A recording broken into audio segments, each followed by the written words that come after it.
Chapter 15.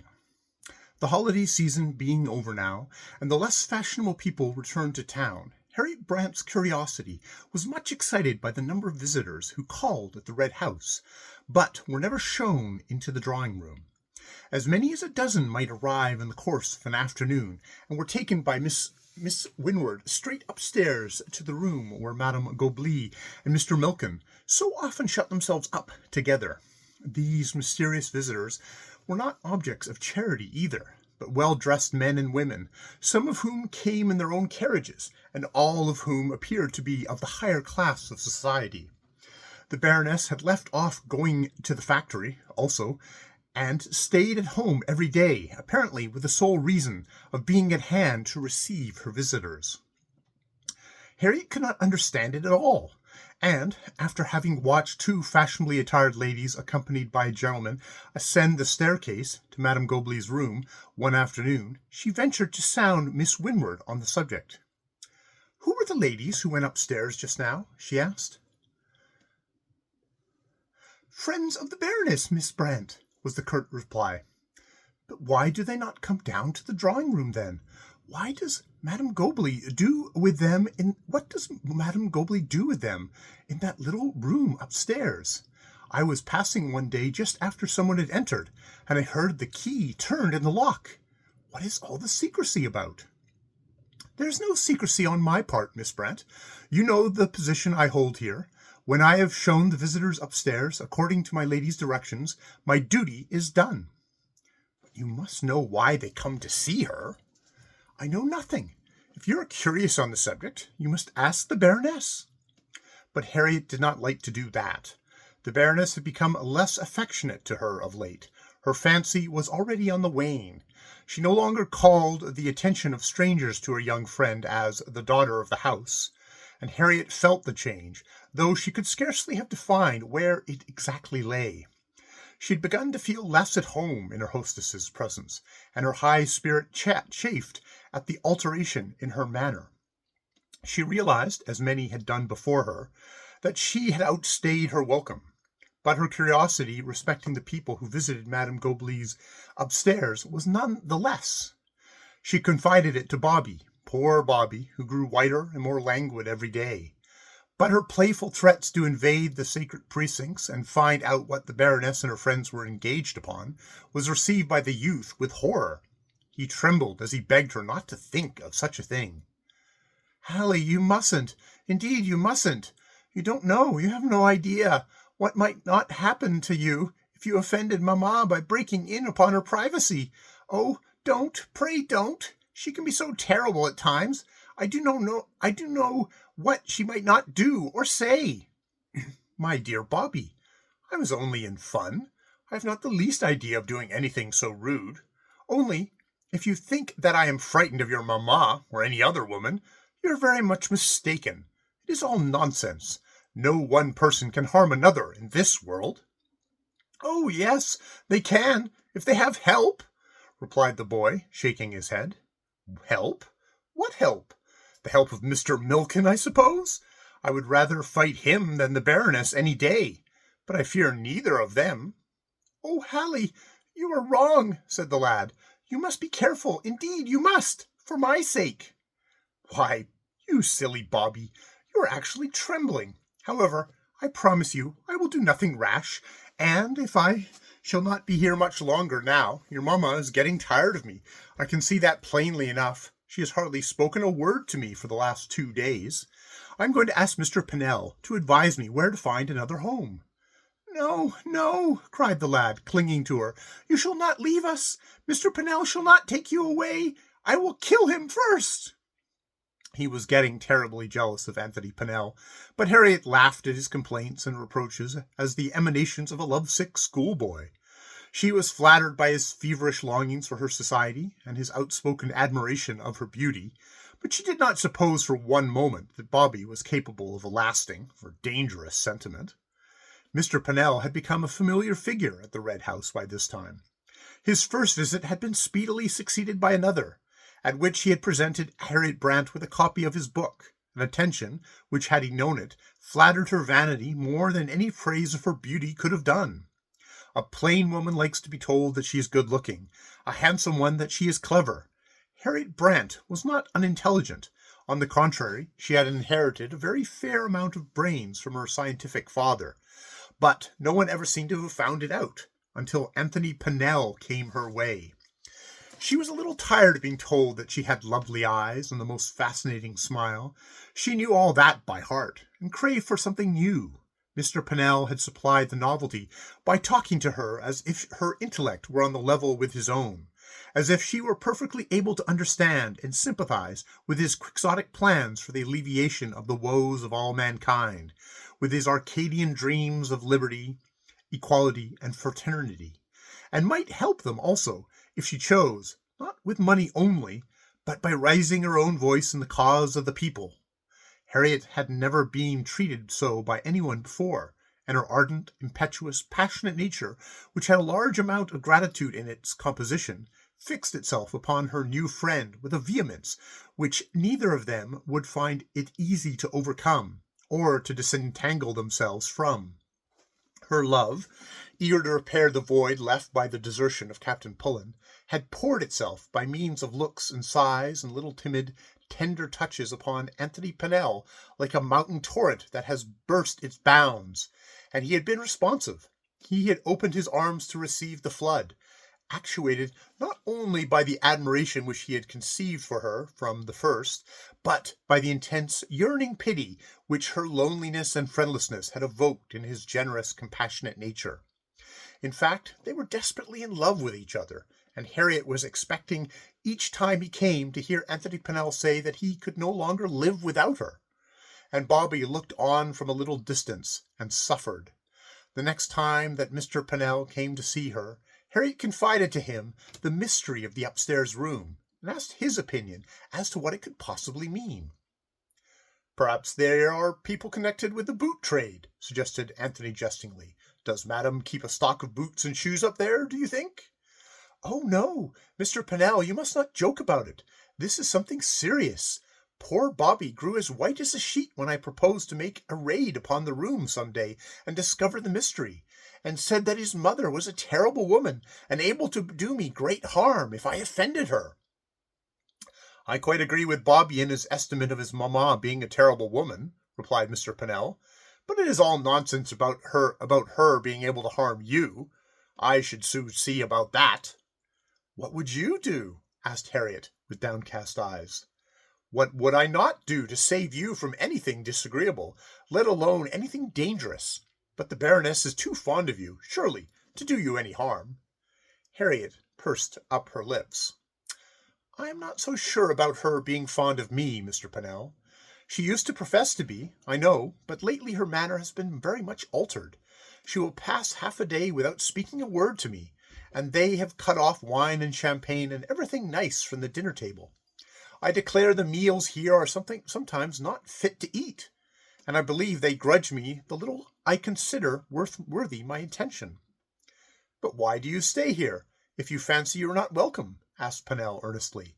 "You are not dependent on these people or their hospitality." "But where am I to go?" said the girl. "I know no one in London, and Miss Winward says that I am too young to live in an hotel by myself." "Miss Winward is quite right. You are far too young and too beautiful. You don't know what wicked men and women there are in the world who would delight in fleecing an innocent lamb like you. But I can soon find you a home where you could stay in respectability and comfort until... Until what?" asked Harriet, with apparent ingenuousness, for she knew well enough what was coming. They were seated on one of those little couches made expressly for conversations, where a couple can sit back to back, with their faces turned to one another. Harriet half raised her slumberous black eyes as she put the question, and met the fire in his own. He stretched out his arms and caught her round the waist. Hallie, you know, there is no need for me to tell you. Will you come home to me, dearest? Don't ever say that you are friendless again. Here is your friend and your lover and your devoted slave forever. My darling, my beautiful Hallie, say you will be my wife and make me the very happiest man in all the world." She did not shrink from his warm wooing. That was not her nature. Her eyes waked up and flashed fire, responsive to his own. She let her head rest on his shoulder and turned her lips upward eagerly to meet his kiss. She cooed her love into his ear and clasped him tightly round the neck as if she would never let him go. "I love you, she kept on murmuring. "I have loved you from the very first." "Oh, Hallie, how happy it makes me to hear you say so," he replied. "How few women have the honesty and courage to avow their love as you do. My sweet child of the sun, the women in this country have no idea of the joy that a mutual love like ours has the power to bestow. We will love each other forever and ever, my Hallie, and when our bodies are withered by age, our spirits shall still go loving on." He, the man whose whole thoughts hitherto had been so devoted to the task of ameliorating the conditions of his fellow creatures that he had no time to think of dalliance, succumbed as fully to its pleasures now as the girl whose life had been simply a ripening process for the seed which had burst forth into flower. They were equally passionate, equally loving, equally unreserved, and they were soon absorbed in their own feelings and noticed nothing that was taking place around them. But they were not as entirely alone as they imagined. A pale face full of misery was watching them through one of the panes in the French windows, gazing at what seemed like his death doom, too horribly fascinated to tear himself away. Bobby stood there and saw Hallie, his Hallie, as he had often fondly called her, without knowing the meaning of the word, clasped in the arms of this stranger, pressing her lips to his, and being released with tumbled hair and a flushed face, only to seek the source of her delight again. At last Bobby could stand the bitter sight no longer, and with a low moan he fled to his own apartment and flung himself face downwards on the bed. And Anthony Pennell and Harriet Brant continued to make love to each other until the shadows lengthened and 6 o'clock was near at hand. "I must go now, my darling," he said at last, "though it is hard to tear myself away. But I am so happy, Hallie, so very, very happy, that I dare not complain." "Why cannot you stay the evening?" she urged. "I had better not. I have been asked in the first instance, and if what you say about the Baroness' altered demeanor towards you yourself be true, I am afraid I should find it very difficult to keep my temper. But we part for a very short time, my darling. The first thing tomorrow I shall see about another home for you, where I can visit you as freely as I like, and as soon as it can ever be, Hallie, we will be married. Is that a promise?" "A promise, yes, and 1,000 times over, Anthony. I long for the time when I shall be your wife." "God bless you, my sweet. You have made my future life look all sunshine. I will write to you as soon as ever I have news, and then you will lose no time in leaving your present home, will you?" "Not an instant that I can help," replied Harriet eagerly. "I am longing to get away. I feel that I have lost my footing here." And with another long embrace the lovers parted. As soon as Anthony had left her, Harriet ran up to her room to cool her feverish face and change her dress for dinner. She was really and truly fond of the man she had just promised to marry, and if anything could have the power to transform her into a thinking and responsible woman, it would be marriage with Anthony Pennell. She was immensely proud that so clever and popular a writer should have chosen her from out the world of women to be his wife, and she loved him for the excellent qualities he had displayed towards his fellow men, as well as for the passionate warmth he had shown for herself. She was a happier girl than she had ever been in all her life before, as she stood, flushed and triumphant, in front of her mirror, and saw the beautiful light in her dark eyes, and the luxuriant growth of her dusky hair, and the carmine of her lips, and loved every charm she possessed for Anthony's sake. She felt less vexed even with the Baroness than she had done, and determined that she would not break the news of her intended departure from the Red House that evening, but try to leave as a pleasant an impression behind her as she could. And she put on the lemon-colored frock, though Anthony was not there to see it, from a feeling that since he approved of her, she must be careful of her appearance for the future, to do justice to his opinion. Madame Gobli appeared to be in a worse temper than usual that evening. She stumped into the dining room and took her seat at the table without vouchsafing a word to Harriet, although she had not seen her since luncheon time. She found fault with everything that Miss Winward did, and telling her that she grew stupider and stupider each day, ordered her to attend her upstairs after dinner, as she had some friends coming and needed her assistance. The governess did not answer at first, and the Baroness sharply demanded if she had heard her speak.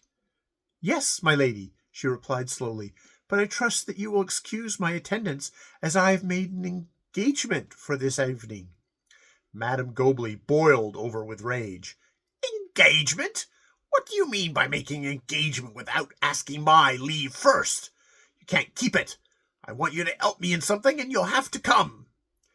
"You must forgive me," replied Miss Winward firmly, "but I cannot do as you wish." Harriet opened her eyes in amazement. Miss Winward refusing a request from Madame Gobley? What would happen next? The Baroness grew scarlet in the face. She positively trembled with rage. "Hold your tongue!" she screamed. "You'll do as I say, or you'll leave my house." "Then I will leave your house," replied Miss Winward. Madame Gobley was thunderstruck. Where was this insolent menial who had actually dared to defy her going? What friends had she? What home to go to? She had received no salary from her for years past, but had accepted board and lodging and cast-off clothes in return for her services. How could she face the world without money?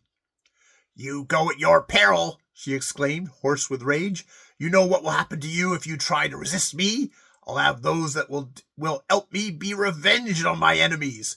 You know that those I ate die, and when I have my knife in a body, I turn it.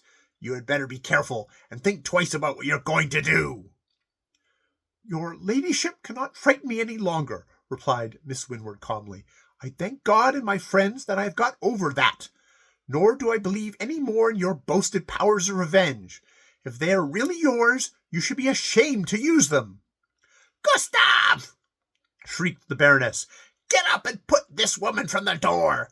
She don't stop in the red house another hour. Let her pack up her trumpery and go. Do you hear me, Gustav? Turn her out of the room." Mein dear.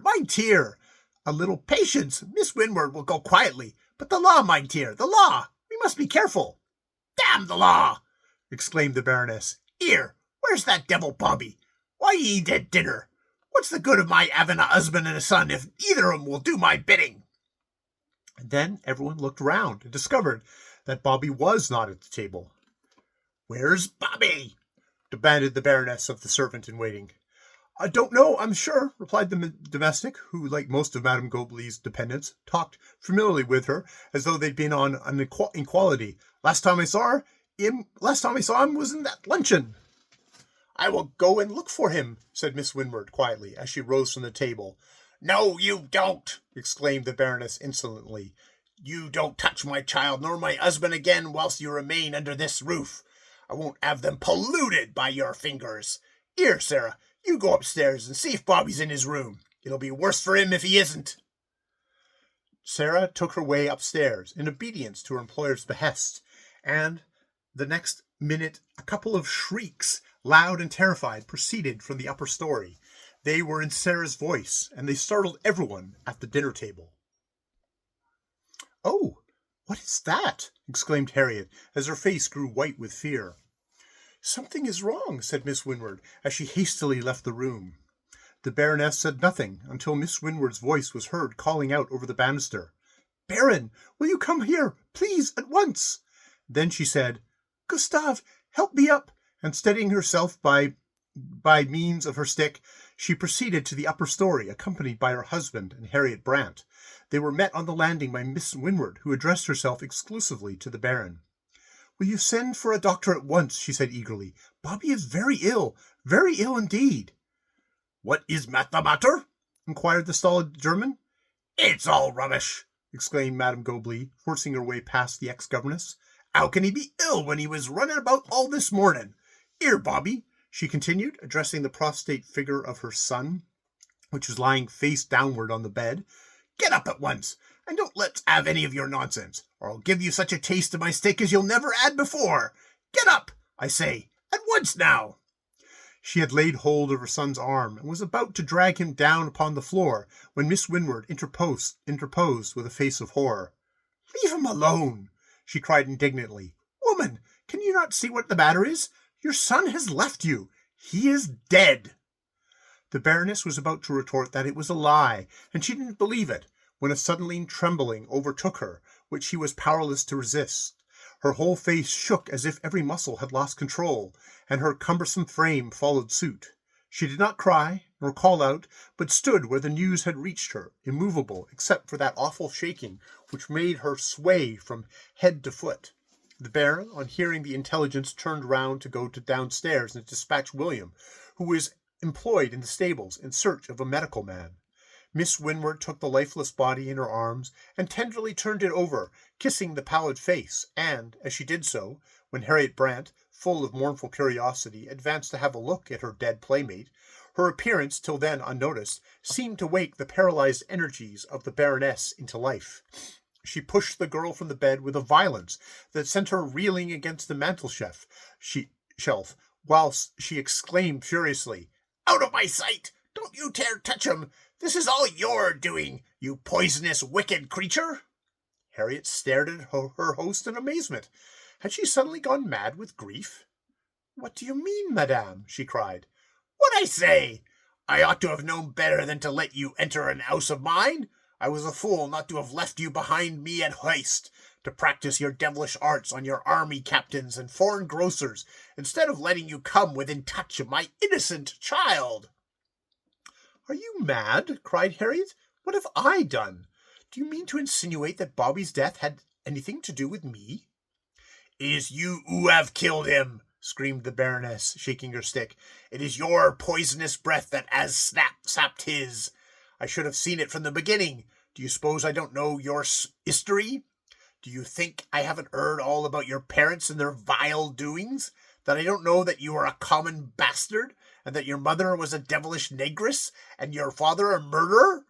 Why didn't I listen to my friends and forbid you the house?" "Miss Winward!" cried Harriet, who had turned deathly white at the unexpected attack. "What can I say? What can I do?" "Leave the room, my dear, leave the room. Her ladyship is not herself. She does not know what she is saying." "Don't I?" screamed Madame Gobley, barring the way to the door. "I am telling her nothing but the truth, and she doesn't go until she's heard it. She has the vampire's blood in her, and she poisons everyone with whom she comes in contact. Wasn't Mrs. Pullen and Mademoiselle Bremont both taken ill from being too intimate with her? And didn't the baby die because she carried it about and breathed upon it? And now she has killed my Bobby in the same way. Curse her!"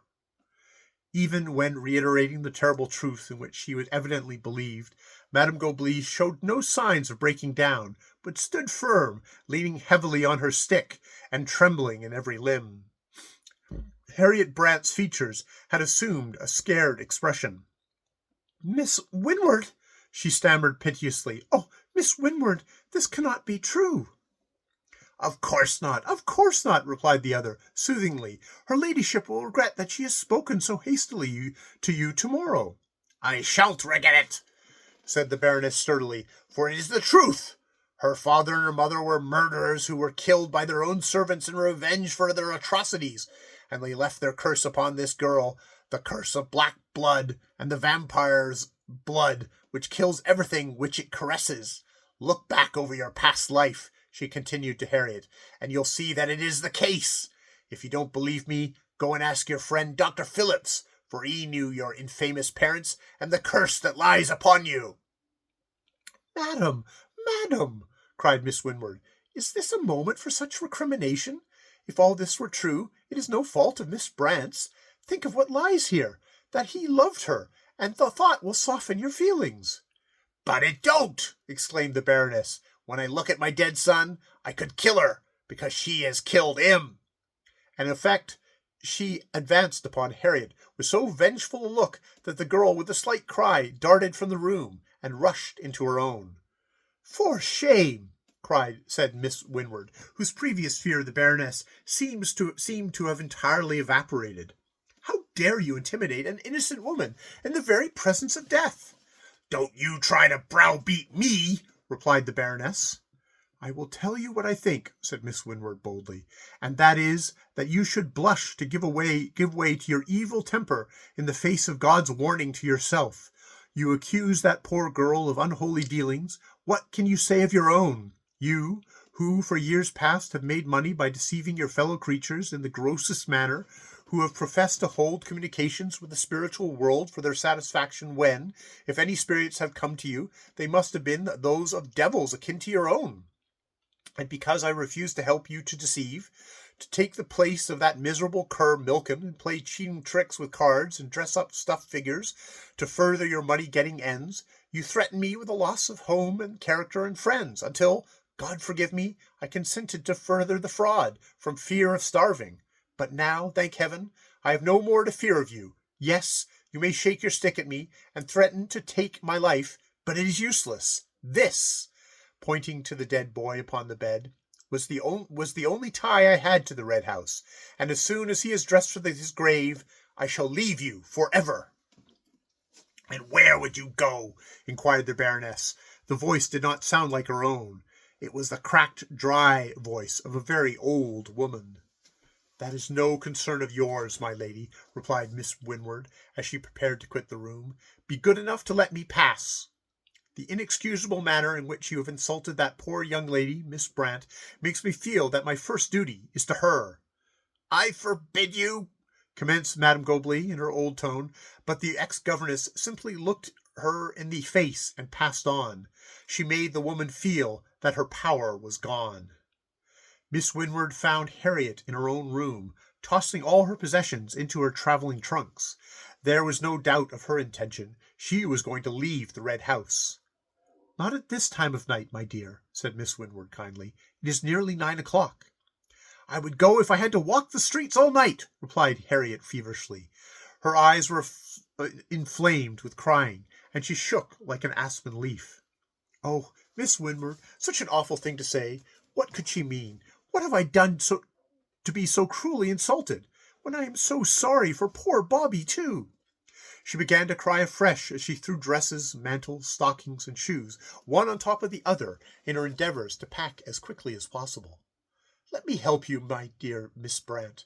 It is cruel that you should be driven from the house in this way, but I am going too, as soon as the doctor has been, and dear Bobby's body may be prepared for burial. It is a great grief to me, Miss Brant. I have had the care of him since he was 5 years old, and I loved him like my own. But I am glad he is dead. I am glad he has escaped from it all, for this is a wicked house, a godless, deceiving, and slanderous house, and this trouble has fallen on it as a nemesis.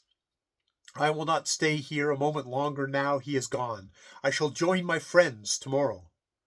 "I am glad you have friends," said Harriet, "for I can see you are not happy here. Do they live far off? Have you sufficient money for your journey?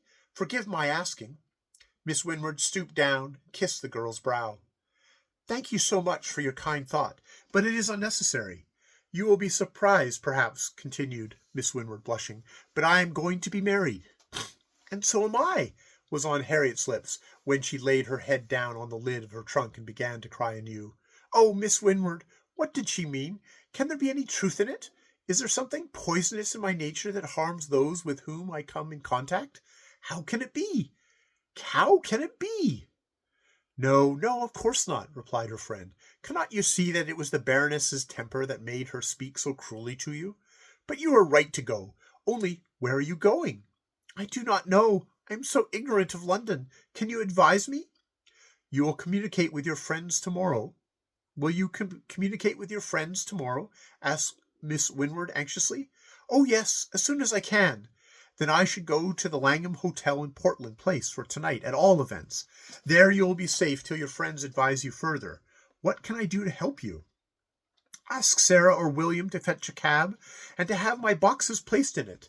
There is a douceur for them," said Harriet, placing a handsome sum in Miss Winward's hand.